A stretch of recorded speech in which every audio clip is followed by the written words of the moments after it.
자, 설계사의 아이들은 어떤 보험을 들었나? 많은 고객분들이 궁금해 하실 것 같아요. 지금 어떤 보험을 가지고 있느냐? 그게 가장 중요한데,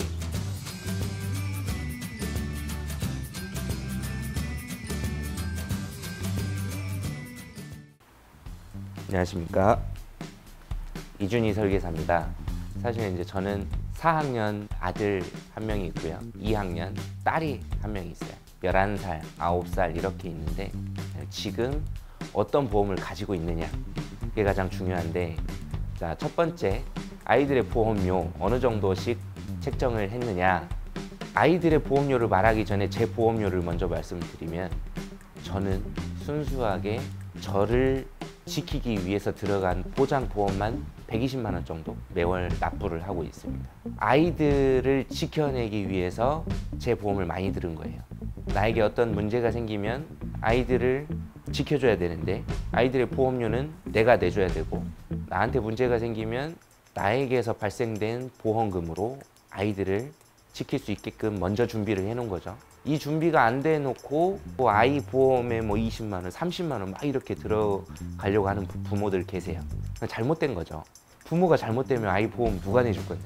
그래서 아이 보험을 고민하는 부모님들, 첫 번째, 부모의 보험을 가장 먼저 중요하게 봐둬라. 제가 첫 번째 말씀드리고 싶은 내용이고요. 부모의 보험이 그렇게 잘 만들어져 있어요. 그러면 이제 가족의 보장을 볼 때 이런 큰 틀에서 전체적인 보험료 구성과 비율, 부모는 얼마 정도, 아이는 얼마 정도 구성을 할 건지를 먼저 봐야 되고, 그러고 나서 이제 아이 보험으로 들어갈게요. 제 아들은 손해보험에 한 건, 생명보험에 한 건, 이렇게 두 건이 있어요. 그래서 이 두 건을 합한 보험료는 얼마냐? 9만 원 정도 됩니다. 아이가 보험을 들 당시에는 어린이 보험으로 손해보험에서 실비, 진단비, 일당, 배상책임, 후유장애, 수술비 등등등등 여러 가지를 많이 해도 10만 원이 안 넘었어요. 그래서 아이한테 넣어줄 수 있는 보장들 거의 대부분 다 넣어주고, 생명보험에 통합보험, 생명보험의 통합보험에는 수술비, 진단비, 일당, 그 외 상해 부분이라든지 여러 가지. 왜 생명보험에 실비를 넣지 않았느냐? 실비 단독 상품으로 가입을 하게 될 경우에 안 받아주는 회사들이 꽤 있었어요. 첫 번째 이유가 그거였고, 손해보험을 청구할 확률이 훨씬 많다. 생명보험은 입원을 하게 돼도 입원 일당이 3일 지나서 4일째부터 지급이 되고요. 손해보험은 입원 첫날부터 일당이 지급이 돼요. 그러면 우리 아이가 고열로 응급실에 갔다. 이틀 입원을 했으면 생명보험에선 지급이 안 되죠. 근데 손해보험에선 지급이 이틀치가 돼요. 그래서 손해보험에 실비를 가입을 한 거예요. 손해보험 상품에 같이 묶어가지고. 참고로 아이들 보험에는 사망이 안 들어가요. 만 15세 미만의 미성년자에게는 사망을 가입할 수 없게끔 우리나라에서는 돼 있습니다. 15세 미만의 어린이들은 스스로 상황에 대한 판단이나 결정을 할 수 있는 부분이 좀 작아요. 성인들의 강압에 의해서 어떤 행동을 할 수도 있고, 그런 위험성이 있다 보니까 아예 사망 보험은 없습니다. 9살짜리 딸은 손해보험에만 2건이 있어요. 왜 딸은 생명보험을 안 넣어줬어요? 라고 물어보실 수도 있는데, 보험은 그 시기마다 상품 구성이 항상 달라져요. 아들이 들어갈 때는 엄청 저렴한 보험료의 보장이 좋았는데, 딸이 들어갈 때는 그 상품이 없는 거예요. 둘이 똑같이 맞추려고 하다 보니까 그때 당시에 좋았던 상품, 손해보험에 실비, 진단비, 일당 등등등 해가지고 통합보험 하나를 넣고, 다른 손해보험에 비슷하고 조금 혜택이 좋은 걸 세컨 보험으로 만들어서 9만 원대 보험료를 내고 있고, 상품은 구성을 했습니다. 아이들 보험에 대한 보장 내용은 다른 부모님들이 만들어 놓으신 거하고 비슷해요. 입원 일당, 암 진단비, 뇌출혈, 급성 심근경색, 뇌혈관 진단, 심혈관 진단, 상해 후유장애, 질병 후유장애, 환경성 질환, 입원 일당, 상해 수술, 질병 수술, 성인병. 생명보험에는 조금 손해보험하고 다른 게 뭐냐면 종수술비라는 게 있어요. 그때 당시에 1, 2, 3, 4, 5종으로 수술비가 있었는데 생명보험에서 종수술비를 추가를 해줬고 또 일당 추가해줬고 진단비 추가해줬고 그리고 배상책임보험, 아이들한테는 배상책임보험이 꼭 있어야 돼요. 이 배상책임보험도 세 가지 종류가 있어요. 일상생활 배상책임보험이 있고 가족 일상생활 배상책임보험이 있고 자녀 배상책임보험이 있어요. 이 셋 중에 가족 배상책임보험을 넣어줬습니다. 아이들한테. 자녀 배상으로 안 해줬어요. 자녀의 개념은 성인이 되기 전에까지만 보장이 되기 때문에 얘가 커가지고도 계약자를 본인으로 변경을 하고 본인 이름으로 평생 보험을 가져갈 거니까 본인 가족까지 보장이 되게끔 그렇게 만들어준 거죠. 그렇게 아이들 보험은 구성을 했습니다. 나중에 15세가 넘어가면 저는 설계사니까 아이들의 종신보험을 바로 넣어줄 거예요. 15세 때. 경제생활을 하고 가족을 꾸린 가장들한테 종신보험이 필요한 거 아니냐.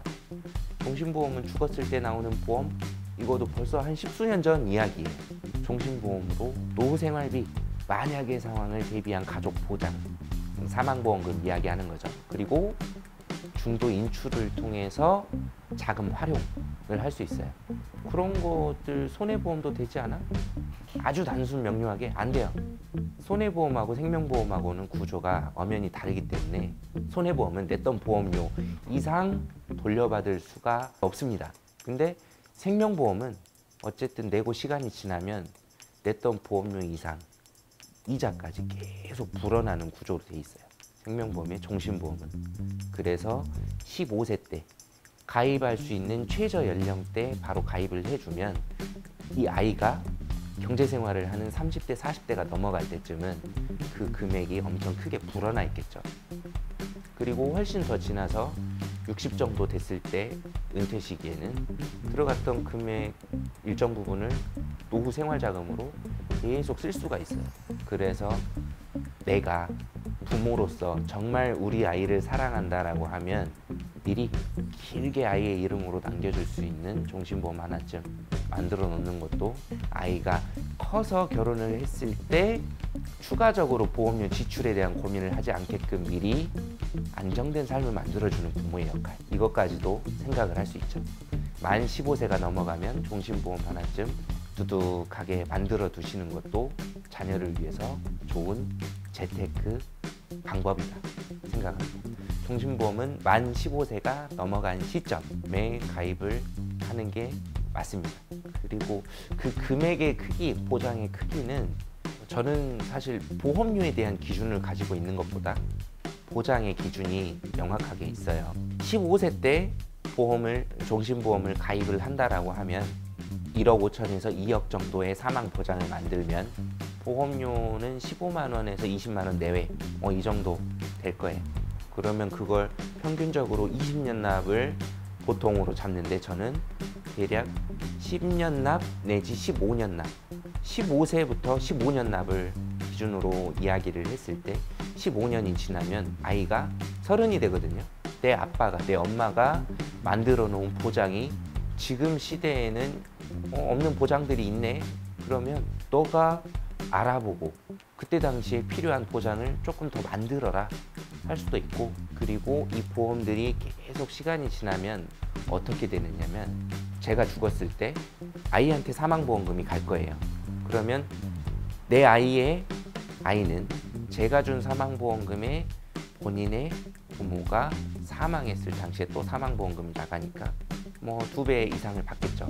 그러면 그 손자의 아이는 그 많은 자금을 물려받고 더 많은 사망보험금 또는 더 많은 상속자금을 받겠죠. 이런 식으로 보험은 대물림을 통해서 자금을 불려나갈 수 있는 가장 기초적이고 안정적인 방법이에요. 그래서 저를 통해서 이런 부분들을 하나씩 알아가셨으면 좋겠습니다. 보장은 전 가족을 전체적으로 다 알아보고 설계하고 조율하고 해야지 가족에 대한 보장이 만들어집니다.